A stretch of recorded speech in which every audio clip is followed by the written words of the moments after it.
9 घंटा यहाँ पे आने में लगा और बहुत दूर से चल के आई हूँ। मैं बड़का गांव की विधायक हूँ और हमारे घर में दीपक साहू जी, टिंकू गुप्ता जी, राम भजन गुप्ता जी, प्रदीप कुमार जी, दिलीप साहू जी और भी बहुत सारे लोग आए थे मेरे आवास में और उन्होंने कई सवाल हमसे किए कि हम लोग का मैडम कैसे होगा विधायक जी, तो हम लोग को अधिकार नहीं मिल पाता है, हम लोग बहुत जगह शोषित होते हैं, वंचित होते हैं, कई तरह की बातें। तो हमने बोला कि आप अपने प्रखंड में प्रखंड स्तरीय कार्यक्रम करवाइए और हमको बुलवाइए। अभी ये ओबीसी के हित की बात जो हो रही है, बहुत सारे वक्ता बहुत सारी बात कर रहे हैं, आप सुने सबको ध्यान से। पर मैं आपसे पूछना चाहती हूँ कि कब तक जगेंगे आप लोग, कब जागेंगे, कैसे जागेंगे, मैं क्या करूंगी आप लोग जाग जाएंगे। हम लोग केरेडारी प्रखंड से अपने बड़का गांव विधानसभा से शंखनाद शुरू किए, इसीलिए वहां पे प्रतिज्ञा लिया कि मैं पूरे झारखंड में घूम घूम के सारे लोगों का समर्थन लूंगी ओबीसी के न्याय के लिए। और मैं आज यहाँ पे एक ऐसे छोर पे आई हूँ, यहाँ पे भी शंखनाद होगा और वो शंखनाद आपको जगाने के लिए, ताकि आप एकजुट हो। और ये सिर्फ ओबीसी की लड़ाई नहीं है, ये लड़ाई संविधान की संस्कृति बचाने की लड़ाई है। जब झारखंड और बिहार अलग हो रहा था तो झारखंड में 14% आरक्षण मिला है और बिहार में 34% मात्र, मतलब बिहार में 34% आरक्षण। कितना अंतर है आप देखें, पूरे देश में सबसे कम आरक्षण अगर ओबीसी को मिल रहा है तो हमारा ये झारखंड है। आज हम लोग सवाल करते हैं उन लोगों से जो सत्ता का सुख भोगे 20 साल और ओबीसी के लिए कुछ नहीं कर पाए। पर मैं जब आई हूँ, सत्ता में हूँ, सरकार में हूँ, तो मैं महसूस कर पा रही हूँ कि उन लोगों ने पूरी तरह से नकार दिया है ओबीसी को। पर ये लड़ाई सिर्फ ओबीसी की लड़ाई नहीं है।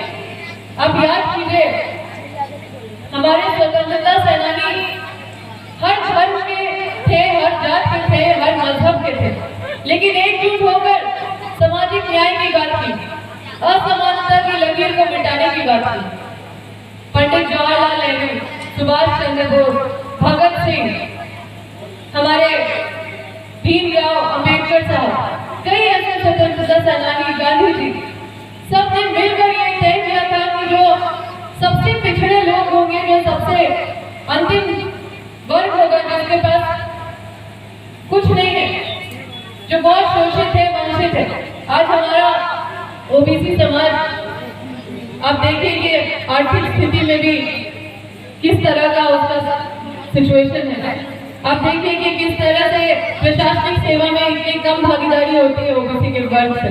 152 जाति से भी ज्यादा ओबीसी में जाती है और सब अगर मिलकर अगर ये मांग करें, ये 27% क्या हम लोग बहुत ज्यादा अच्छा खासा आरक्षण ले सकते हैं अपने राज्य में। अभी बात करते हैं 27%। आपको नहीं लगता 27% बहुत कम है? जनसंख्या के अनुपात में अगर आरक्षण मिले तो सबसे ज्यादा आरक्षण ओबीसी वर्ग को मिलेगा। आज पेपर में पढ़े होंगे आप लोग, जो जेपीएससी का रिजल्ट निकला, उसमें 4253 अभ्यर्थी पास हुए प्रीलिम्स में। पढ़ा कि नहीं पढ़ा आपने? उसमें ओबीसी के 643 लोग सेलेक्ट हुए। अगर आरक्षण मिला होता तो ये डबल होता कि नहीं होता? और जब से झारखंड बना है तब से इस तरह का अन्याय जो होगी, इसे अन्याय ही बोलेंगे, अन्याय नहीं बोलेंगे तो क्या बोलेंगे? जिस तरह से हम पीछे होते जा रहे हैं, प्रशासनिक सेवा में मान लेते हैं कि बहुत कम वैकेंसीज होता है, लेकिन ग्रुप ए छोड़ दीजिए, group B, group C, group D, इसमें बहुत सारे वैकेंसीज आते हैं ना, लेकिन उसमें भी अगर 14% आरक्षण मिलेगा तो हम तो ऐसे ही पीछे हो जाएंगे। और इसमें मैं हर जाति, हर समुदाय, हर धर्म के लोगों से समर्थन मांगने आई हूँ, क्योंकि हम किसी जाति का राजनीति नहीं करते और न ही किसी एक समाज का। जब आदिवासी की बात होती है तो भी हम कंधे से कंधे मिलाकर खड़ा होते हैं और उनके न्याय के लिए हमेशा सड़क से सदन तक हमेशा अपनी आवाज को बुलंद करते हैं उनके लिए। जब दलित की बात होती है तो भी हम अपनी आवाज को बुलंद करते हैं उनके लिए। और जिस समाज से हम आते हैं उस समाज की आवाज कौन बुलंद करेगा?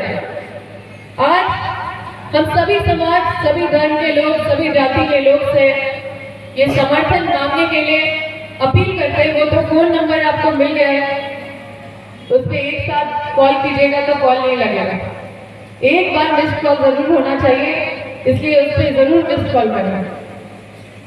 और जैसा कि अभी हमने देखा, जब आपसे पूछा गया कि ओबीसी आरक्षण के बारे में क्या जानते हैं, तो आप बोले कुछ नहीं जानते। हम लोग इतना पीछे हैं कि हम लोग जानते भी नहीं कि आरक्षण क्यों मांग रहे हैं, तो कहां से हम लोग इतना बड़ा बड़ा सपना देखेंगे? आज हमारे जो भाई बंधु है हमसे सवाल करते आके कि दीदी, आज अगर इतना आरक्षण मिला होता, अगर जनसंख्या के अनुपात में आरक्षण मिला होता, तो आज हम यहाँ नहीं होते, आज हम बेरोजगार नहीं होते, आज हम वहां होते। आप लोग जानते हैं कि माँ या कोई भी खाना उतना ही खिलाता है जितना आपको भूख लगा है। जब भूखी नहीं है तो खाना कौन देगा? और अगर ज्यादा भूख है तो ज्यादा खाना मिलेगा। तो मैं ये सवाल आपसे करने आई हूँ कि क्या आपको सच में भूख नहीं है? भूख है कि नहीं है? आज के दौर में कंपटीशन इतना ज्यादा हो गया है कि कहीं भी 0.1 मार्क्स से आगे छटा जाता है। ये बात सिर्फ वैकेंसीज की नहीं है, ये बात पंचायत चुनाव में भी लागू है। आज पंचायत चुनाव होने वाला है कुछ दिन में। हमारे प्रधान जो बनेंगे, हमारे मुखिया जो बनेंगे, वो मात्र 14% बनेंगे ओबीसी वर्ग से। और झारखंड में ये बताने की बात नहीं है कि ओबीसी का जनसंख्या सबसे ज्यादा है, पर सबसे ज्यादा आवाज दूसरे वर्ग का उठता है। बहुत सारा जिला अध्यक्ष बनाया जाता है ओबीसी समाज का, बहुत सारा कार्यक्रम होता है ओबीसी समाज के, लेकिन जब आवाज बुलंद करने की बात होती है, जब रांची तक आने की बात होती है, जब सभा में आने की बात होती है, तो सब बोलते हैं अरे छोड़ो ना, आप लोग इसकी गंभीरता नहीं जान रहे। इसकी गंभीरता को आपको समझने की जरूरत है। बहुत कोई बोलता है कि सुप्रीम कोर्ट, बहुत कोई बहाना देता है कि सुप्रीम कोर्ट बोला है 50% का दायरा आपको तय करना है, 50% से आप ऊपर नहीं जा सकते आरक्षण के दायरे पे। मतलब 50% का दायरा आपको मेंटेन करते हुए आरक्षण लेना है। पर तमिलनाडु में 69% आरक्षण मिला हुआ है। वहाँ ओबीसी के हित के लिए आरक्षण का सीमा भी बढ़ा दिया गया वहाँ की सरकार के द्वारा। इसीलिए इस तरह का जो बहाना है, बहुत सारे अधिकारी नहीं चाहते कि ओबीसी को आरक्षण मिले, और हमारा आवाज भी ऐसे शांत रहेगा, हम लोग बुलंद आवाज नहीं बना पाएंगे। हमारा वो सबसे बड़ा सबसे ज्यादा जनसंख्या वाला जो समाज है, उसका आवाज कहीं झारखंड में सुनाई नहीं देगा, तो फिर 27% आरक्षण मिलेगा, वो भी बहुत संघर्ष के बाद मिलेगा। जब 27 मिल जाएगा तो बोलेगा अरे 27 से मिला, हम लोग को तो ज्यादा मिलना चाहिए था। इसीलिए मैं इतने दूर से, मैं झारखंड की बेटी हूँ, आपकी बेटी हूँ, आपकी बहन हूँ, उस नाते मैं आप सबसे समर्थन मांगने आई हूँ कि जो इतना बड़ा अन्याय जो ओबीसी समाज के साथ हो रहा है, उसके लिए कदम से कदम मिलाकर चलिए, और इसके समर्थन के लिए जब रांची बुलाए तो आप रांची तक आइए। मैं हर प्रखंड में जाने का काम कर रही हूँ, हर जगह जाने का काम कर रही हूँ। मैं अपने क्षेत्र में भी, क्षेत्र को नहीं छोड़ी हूँ, मैं अपने क्षेत्र में भी दिन रात मेहनत कर रही हूँ, और उसके बाद जैसे समय मिलता है एक दिन के लिए मैं बीच में निकल जाती हूँ दूसरे क्षेत्र, बस ओबीसी की बात करने के लिए। क्योंकि मैं नहीं देख रही कि कोई भी इसकी गंभीरता को समझ पा रहे हैं। अगर आपको अभी भी नहीं समझ में आए ओबीसी की आरक्षण कितनी जरूरी है या फिर जाति जनगणना कितना जरूरी है, तो आप लोग हाथ उठाइए। नहीं समझ में आया? देखिए अभी भी नहीं समझ में आया।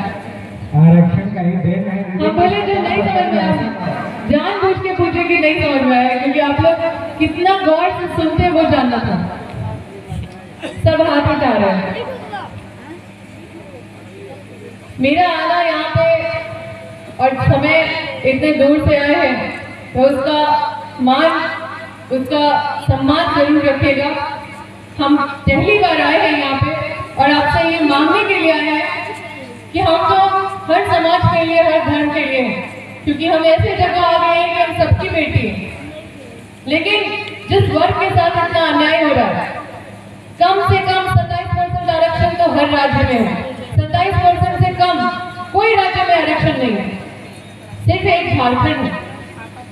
आप कभी भी अखबार निकाल के देखिएगा तो आपको समझ में आ जाएगा कि हम लोग कितना पीछे जा रहे हैं, किसको मौका मिल रहा है सबसे ज्यादा और किसको पीछे छोड़ दिया जा रहा है सबसे ज्यादा। जब हमारे स्वतंत्रता सेनानी मिलकर ये तय किए थे कि असमानता का लकीर को मिटाना है और समानता लाना है, तो फिर ये असमानता का लकीर जो झारखंड में है उसको मिटाना नहीं है क्या? मिटाना है कि नहीं मिटाना है? तो आपसे अनुरोध है कि जाति जनगणना जो हमारे लिए बहुत जरूरी है, क्योंकि जब आपका आंकड़ा नहीं होगा, जब आपको पता नहीं है कि आपके परिवार में कितने सदस्य हैं, तो आप घर कैसे चलाएंगे? जब आपको पता नहीं है कि किस समाज के कितने लोग हैं, तो आप कैसे उनको हक और अधिकार देंगे? इसलिए आप सबको जो मिस्ड कॉल करने के लिए दिया गया था उसमें मिस्ड कॉल करें। हम लोग एक दिन होगा जब तय करेंगे कि हम लोग सब लोग एकजुट हो कहीं पे, वहां पे आपको मैसेज जाएगा और आप लोग सब वहां पे पहुंचने का काम करेंगे। मैं संघर्ष कर रही हूँ, मैं जब वहां से अपने क्षेत्र से जब इतनी दूर आ सकती हूँ, तो क्या आप रांची नहीं आ सकते? आ सकते हैं कि नहीं आ सकते? कितने लोग आ सकते हैं? हाथ उठाइए।